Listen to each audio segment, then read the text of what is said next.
Hi everyone, it's Maureen, and in this week's video we're going over embroidery, how to find pieces in your local thrift shop to either complete a project or for your home decor.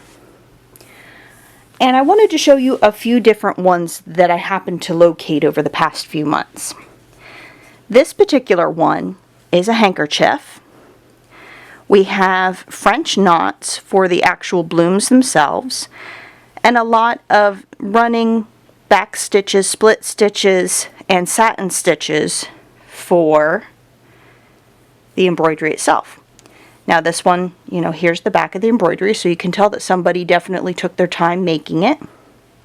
But it is also a handkerchief, and it is vintage.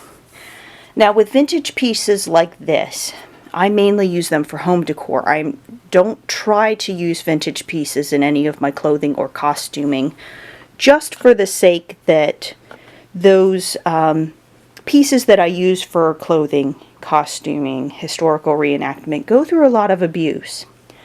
Even if I'm dressed up as a noble or someone of status. So with something like this is more so kept at home, more for a reference.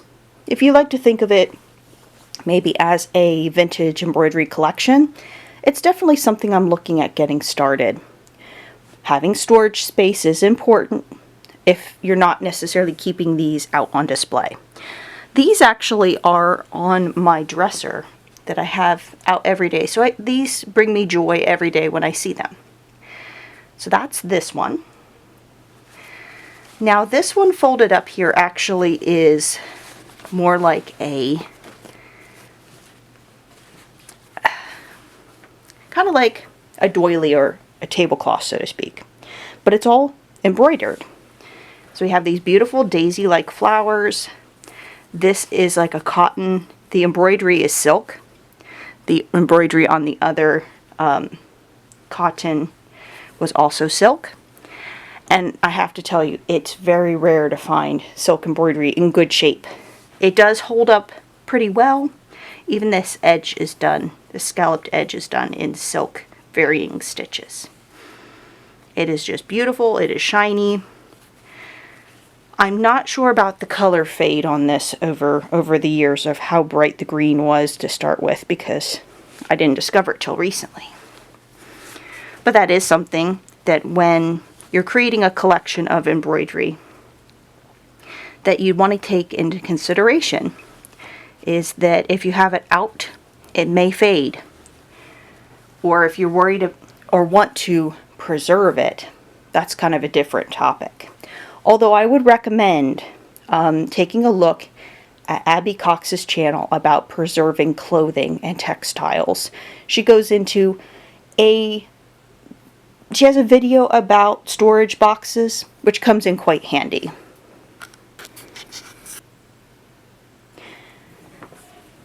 So, as I mentioned, Abby Cox does have a few videos about textile preservation, about what she uses for storage boxes, and what she looks for, and I'd highly recommend that video.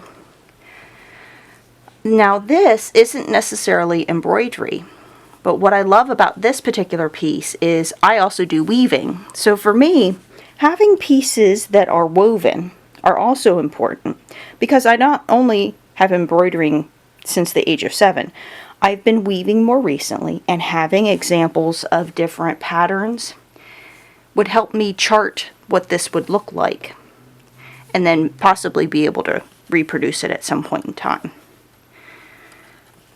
But it's a beautiful, wonderful piece, and I just had to grab it when I saw it, because I don't see as many woven pieces that are something I could possibly replicate.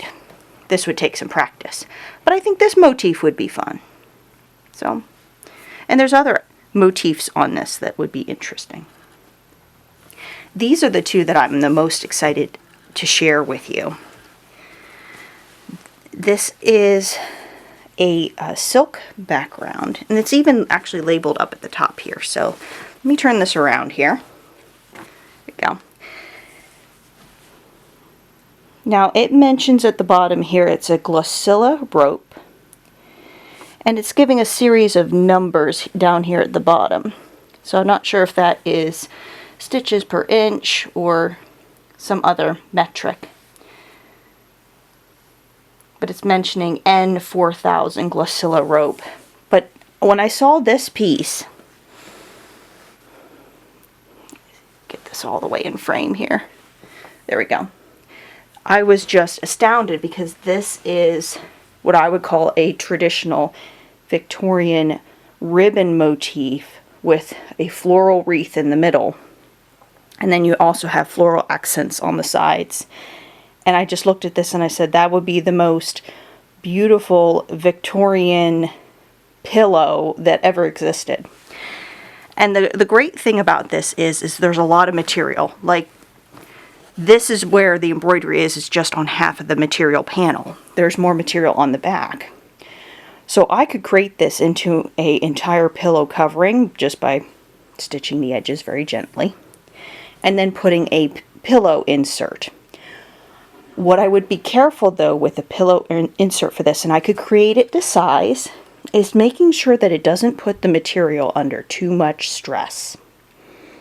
That would definitely be very important because I don't want the edge of this silk material to fray worse than it already is because it's unfinished.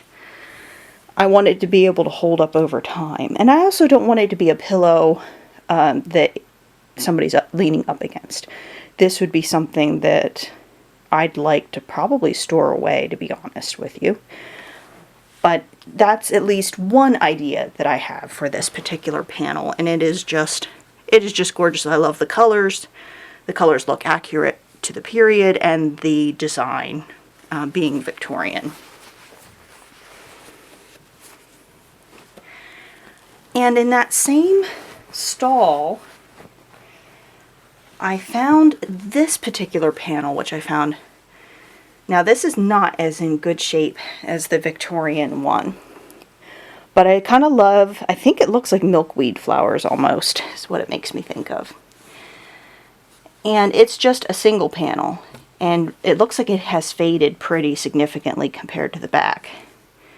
Or its sister panel over here as well has faded a little bit. And there is some staining going on, that this has possibly gotten wet at some point.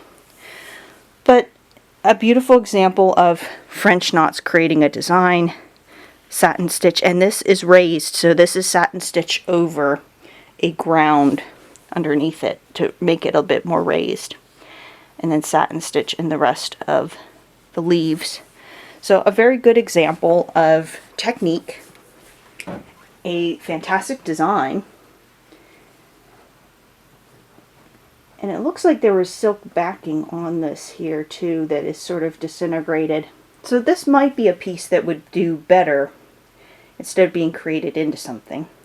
Might do better either as a framed piece or possibly end up conserving it and putting it into a storage box, an acid-free storage box, and acid-free tissue paper, and have it lay flat so it doesn't wrinkle, unfortunately. But those are actual pieces that are vintage that I have found in local shops.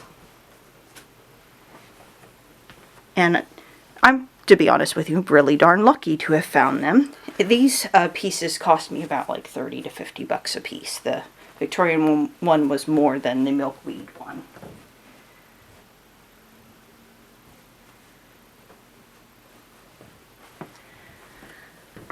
And one other topic I wanted to go over was unfinished embroidery pieces.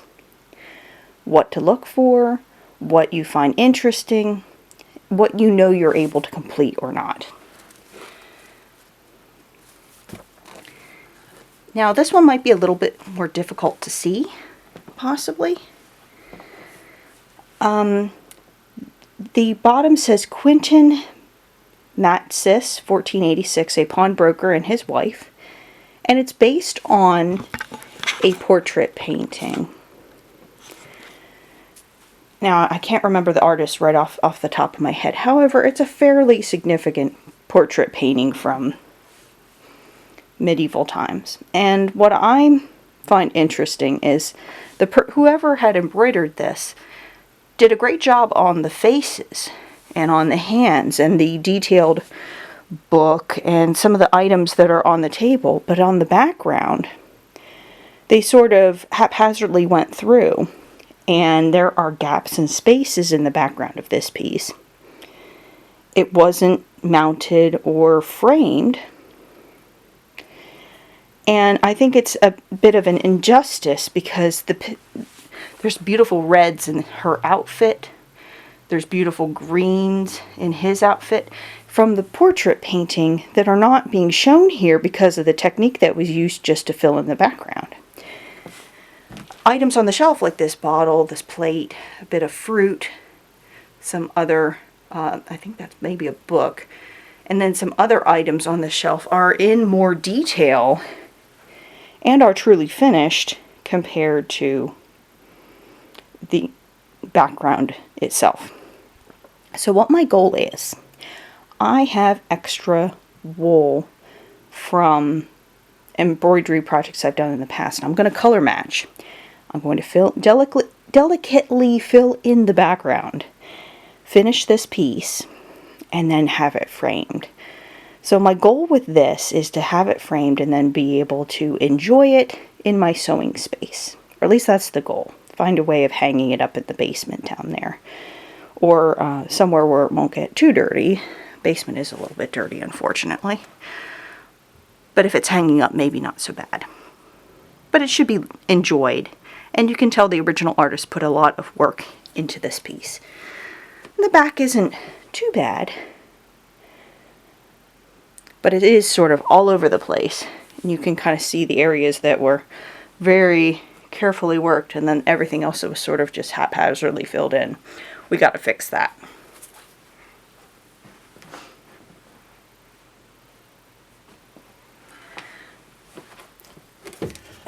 One other topic I would say is, and this is another one that I happened to find at a local thrift shop.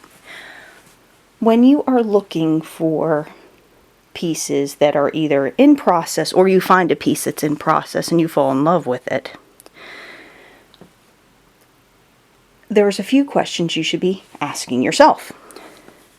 Is this something I am going to be able to finish? Is it something that I enjoy looking at? Is it something that moves me enough that I am going to complete it? Now, this one looks fairly complete. We have like a hat box down here. We have a Singer sewing machine, which, as you know, I have a treadle, so I was instantly attracted to this piece. There's a very elaborate chair here. There's a Victorian outfit, or possibly Edwardian outfit over here. There's one in the closet as well. It's a bit of a wardrobe, and there's a window right here. But there's no floor. There's no wall. So yet again, this is cotton DMC on a counted background. What I was thinking of doing with this particular piece was creating and figuring out where the floor ends and where the wall begins, and just filling in the background, figuring out the color I want the wall to be. And then we have a lot of woodwork already going on here. I was afraid that if I created too much wood texture on a wood floor, that maybe that would be too busy. And the same thing if I did a carpet, that yet again it would be too busy, because we might lose our little spool friend who's here on the floor there if we do a patterned carpet. So I'm going to have to figure out something, or just create a solid darker color through here, and then maybe make it textured around the edges so it's not so busy. Because I mean, we have a lot going on here if you think about this particular composition. And the window goes up, and here's the top of the wardrobe. So I mean, it's a really nice looking piece. It's a bit messy on the background, but does this surprise me? Absolutely not. Ah, this belongs to the back of the Singer. Okay. So they have the bits for the treadle there. I also I'm going to see if maybe I can find the pattern for this design possibly online, if it wasn't something that someone created from their imagination, which I have to say, it's pretty awesome. And I'm seeing a lot of like black edging and texture here, so I'm wondering if that's followed through in a few other things. This looks like a possible blanket or something that's up over the wardrobe door. There's many things going on here. This will be another piece that I can complete and then have in my studio as something inspirational and wonderful to look at. So that's one thing I would recommend when you are looking at pieces to finish. Does it move you? Is it something that inspires you? Otherwise, you're not going to complete it. Or at least that's how it is for me. But I wanted to share this one with you because it is just beautiful. And we have our little sewing machine friend and a sewing workroom here. Can you know, it's just wonderful.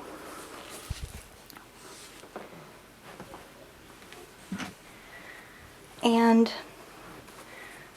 just to give you an update on this one, we are almost done with the yellow color here.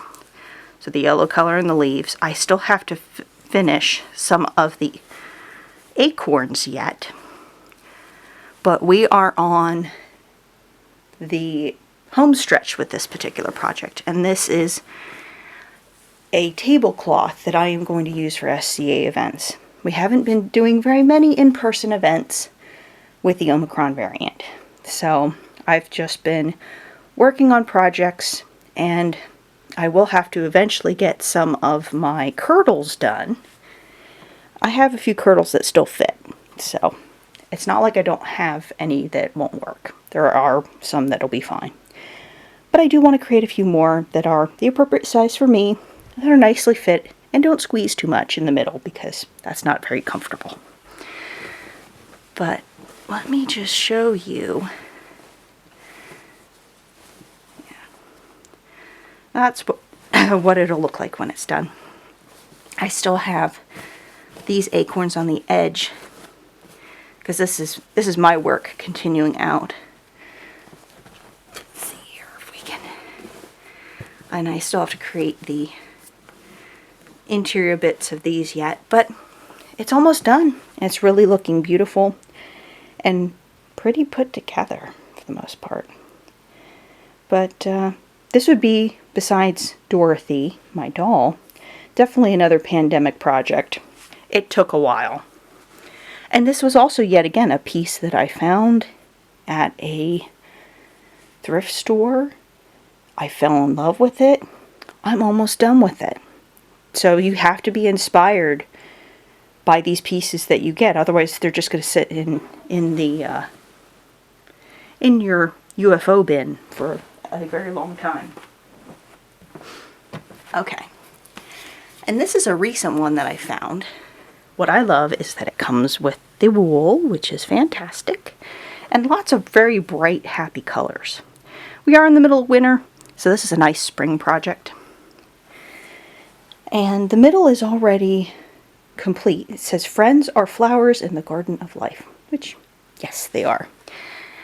What I like is that some of the flowers are somewhat done. So what I can do is go back in, and this is going to need to be tensioned up a bit better than what it is. It's on a square wooden frame, and it's going to need to be stapled a bit better. Let's see. 1982, The Creative Circle. So that's the name of the brand of this particular embroidery. So I'm going to see if maybe I can find the chart for this one, since it is a kit that is branded. It didn't come with the instructions, so that might be kind of helpful. However, we have a printed design on here, so we can always choose the colors for what we want for the design, but I'd like to find out what it was originally supposed to be, so I can use our wool here to its best ability. So, options to think about. A nice one that I would like to also put in my studio when it's complete. So, It won't be like the previous project where it's only pulled out for, you know, SCA related stuff. It's nice to have things around the house that are inspiring too. So this is one of the more recent ones, as I said, that I had acquired. Some of them are already finished and need a little love. Other ones like this will need to be completed and possibly a little research to figure out what the original design was, or the color palette, which also is fun and interesting and very stimulating, if you want to put it that way. Especially since we're still away from friends and family for a certain period of time. Got to keep yourself busy. But I certainly hope that you enjoyed this video.